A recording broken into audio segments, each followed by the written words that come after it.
Friends, news channel देखे आप सभी दर्शकों का बहुत बहुत स्वागत है। मैं हूं रमनदीप कौर। इस वक्त की बड़ी खबर आ रही है प्रयागराज से। क्या है पूरा मामला, देखने के लिए बने रहिए हमारे साथ। लोक सेवा आयोग पर one day one nation one shift की मांग को लेकर जहां विरोध प्रदर्शन जारी है और तीसरे दिन भी जहां विरोध प्रदर्शन जारी रहा और छात्र जमकर नारेबाजी करते दिखे, सड़क पर बोतल पीटते और साथ ही थाली पीटते नजर आए। साथ ही उनकी मांग है कि जब तक उनकी मांग पूरी नहीं होगी ये विरोध प्रदर्शन चलता रहेगा।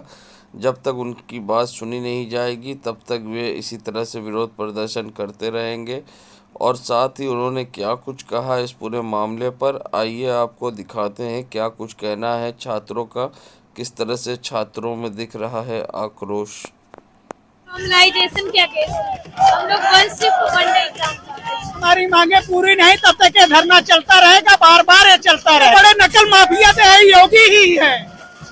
सबसे बड़ा नकल माफिया योगी है। योगी की ही राज में सबसे ज्यादा नकल और पेपर सबसे ज्यादा अधिक आउट हो रहा है इनके कार्यकाल में। ये हुआ 3 दिन से जो है। अभी सुबह हम लोग जब उड़े, सुबह के लिए वो लोग गए, अभी आ रहे हैं हमारे दोस्तों लोग, सब लोग आ रहे हैं। और हमारे लोग रात में यही पढ़ते हैं, यही रहते हैं और यही खाना खाते हैं। पहले से तरीके से पेपर हो रहा है, उसी तरीके से पेपर हो, वन डे वन शिफ्ट में पेपर हो, नॉर्मलाइजेशन ना हो, क्योंकि आयोग की विश्वसनीयता बहुत खराब हो चुकी है। लगातार पेपर लीक आज के मामलों में उसको हम लोग नहीं ठहरा सकते और हम लोग ये नहीं चाहते कि उसी के हाथ में चाबी दे, जैसा चाहे वैसा करे वो।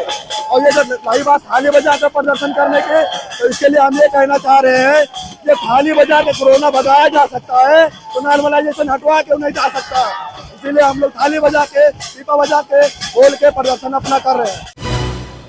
संगम नगरी प्रयागराज में जहां तीसरे दिन विरोध प्रदर्शन जारी रहा तो जिलाधिकारी Prayagraj, police commissioner Prayagraj, DCP नगर जहां देर रात छात्रों से बात करने पहुंचे लोक सेवा आयोग पर, जहां पर उन्होंने छात्रों को समझाने की कोशिश की और आयोग के साथ बैठक कराने की बात कही, मगर इस पर भी किसी तरह का निष्कर्ष नहीं निकला। छात्र नोटिस की बात करते दिखाई दिए और जमकर नारेबाजी करते दिखाई दिए और साथ ही ऐसे में जिलाधिकारी प्रयागराज, पुलिस कमिश्नर प्रयागराज को वापस लौटना पड़ा। तीसरे दिन भी कोई समाधान बातों पर नहीं निकला और क्या बोले हैं जिलाधिकारी प्रयागराज, आइए दिखाते हैं आपको। हुई है, क्या निष्कर्ष निकला है और अभ्यर्थी की मांगों को लेकर के डटे हुए हैं, आगे क्या? देखिए अभी फिर से कल कई दौर की वार्ता के बाद में आज फिर से मैं पुलिस आयुक्त महोदय और मंडलायुक्त महोदय हमने मिलके और जितने यहाँ पे प्रतियोगी छात्र बैठे हैं उनसे सबसे वार्ता करने का प्रयास किया।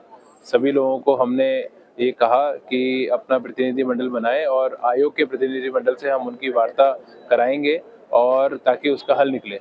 लगातार अनुरोध करने के बाद में भी जितने यहाँ पे बैठे हुए हैं छात्र वो उसको मानने को तैयार नहीं है। हमने बार बार उनसे अनुरोध किया है कि जब तक अगर वो बात नहीं करेंगे तो उससे सॉल्यूशन नहीं निकलेगा। क्योंकि आयोग बात करने को तैयार है, आयोग का प्रतिनिधिमंडल बात करने को तैयार है, तो उसमें छात्रों को आगे वो आना चाहिए, उनसे बात करनी चाहिए, किंतु उनके द्वारा इस बात को नकारा गया है और वो बात करने को किसी भी तरह से तैयार नहीं है। तो मैं फिर से ये आपके माध्यम से अपील करूंगा कि बात करने से ही उसमें सॉल्यूशन निकलेगा और बहुत सारे गंभीर छात्र भी होंगे जो चाहते होंगे इसमें वार्ता हो, तो इसलिए हमने ये प्रयास किया और छात्रों को हमने ये सभी लोगों से आह्वान किया था कि वो बात करें आयोग से। बात कही जा रही है, क्या उस पर किसी तरीके से कोई बातचीत हुई है या आयोग की तरफ से कोई नहीं, देखिए वो आयोग वो इसीलिए तो उनको आमंत्रित किया जा रहा है कि भाई अपनी बात करें, उसमें बात करके उसमें आगे बढ़े। 3 दिन से वो बैठे हुए हैं, आंदोलन कर रहे हैं, तो उसके बाद में अगर बात नहीं करेंगे तो फिर उसके बाद में सॉल्यूशन कैसे निकलेगा। तो आयोग बात करने को तैयार है, उनके प्रतिनिधिमंडल बात करने को तैयार है, तो छात्रों को भी इसलिए हम लोगों ने कहा कि आप आएँ और उनसे बात करें, तो वही हम लोगों ने सभी को आह्वान किया था। संगम नगरी प्रयागराज में लगने वाले दुनिया के सबसे बड़े मेले, धार्मिक मेले महाकुंभ का आयोजन हो रहा है, जिसको लेकर अब तैयारियां तेज हैं। वहीं स्वच्छता जागरूक को लेकर भी नगर निगम की तरफ से कई कार्यक्रम का आयोजन कराया जा रहा है। वहीं स्वच्छ महाकुंभ और स्वच्छ प्रयागराज की परिकल्पना को साकार करने के लिए नगर निगम प्रयागराज की ओर से आगामी महाकुंभ को प्लास्टिक मुक्त बनाने के उद्देश्य से आज प्रयागराज के एएमए हॉल में आगाज प्लास्टिक मुक्त महाकुंभ कार्यक्रम आयोजित किया गया, जिसमें शहर के लोगों ने भी हिस्सा लिया। और क्या कुछ कहना था इस मौके पर जिलाधिकारी प्रयागराज का, आइए दिखाते हैं आपको। हुआ और किस तरह से आपने संदेश दिया? देखिए, आज हम सभी लोग यहाँ पे प्रयागराज के सभी निवासियों के साथ में मिलकर छात्रों के साथ सभी स्टेक होल्डर्स को हम लोगों ने आमंत्रित किया था और आगाज़ के नाम से आज हमने स्वच्छ महाकुंभ को लेकर जो एक विशेष कार्य योजना बनी है और प्रत्येक व्यक्ति का उसमें सहभागिता सुनिश्चित किया जाना है, उसको लेकर आज ये कार्यक्रम था। मंच पर हमारे मंडलायुक्त महोदय की अध्यक्षता में हमारे जितने जो महात्मागण हैं यहाँ पे उनकी उपस्थिति में और सभी बच्चों की व्यापार एसोसिएशन, अधिवक्तागण, हमारे जो स्पोर्ट्स पर्सन हैं, सभी लोगों का इसमें प्रतिभाग था और सभी लोगों को प्लास्टिक फ्री कुंभ और सिंगल यूज प्लास्टिक को पूरी तरह बैन करना है, उसका प्रयोग नहीं करना है, उसको लेकर जागरूकता के कार्यक्रम आयोजित किए गए हैं। और साथ ही साथ अपने प्रयागराज में कुंभ को लेकर जितनी तैयारियां हो रही हैं उसके बारे में उन सभी को जानकारी दी गई और उस सभी तैयारियों के बारे में सभी स्टेक होल्डर्स को पता हो और उनके माध्यम से जन जन में ये बात जाए और इस कुंभ की भव्यता के बारे में सभी लोगों को पता लगे, वो हमारा एक प्रयास है। संगम नगरी प्रयागराज में मिर्जा गालिब रोड रोशन बाग गरीब नवाज मदरसे के पास देर रात उस समय हड़कंप मच गया जब एक हुंडई i10 कार ने जहां कई लोग को टक्कर मार दी और जिससे लोग घायल हो गए। बता दें, चालक नशे में धुत बताया जा रहा था। वहीं मौके पहुंची पुलिस ने घायलों के लिए उपचार के लिए भेजा है, तो वहीं युवक को हिरासत में लिया है।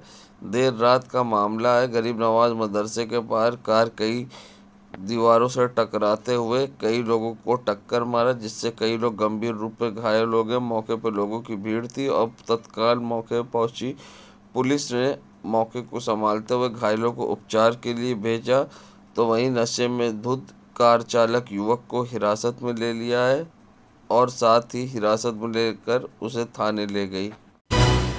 संगम नगरी प्रयागराज में जहां प्रकाश उत्सव के मौके पर शोभा यात्रा खुर्दाबाद गुरुद्वारे से निकली, तो ऐसे में अब जहां पिता की जगह बेटे ने कमान संभाली है, खलीफा मंडी व्यापार मंडल के स्वर्गीय नेता अरुण केसरवानी के पुत्र शुभम केसरवानी लोगों को उपहार बांटते दिखाई दिए और साथ ही लंगर करते दिखाई दिए। प्रकाश उत्सव के मौके पर शुभम ने लोगों को गिफ्ट बांटा है। बता दें, प्रकाश उत्सव पर जहां शोभा यात्रा निकाली गई, जिसमें स्कूली बच्चों ने बढ़ चढ़कर हिस्सा लिया और सिख समुदाय के लोगों का यहां पर स्वागत किया गया खलीफा मंडी व्यापार मंडल की ओर से।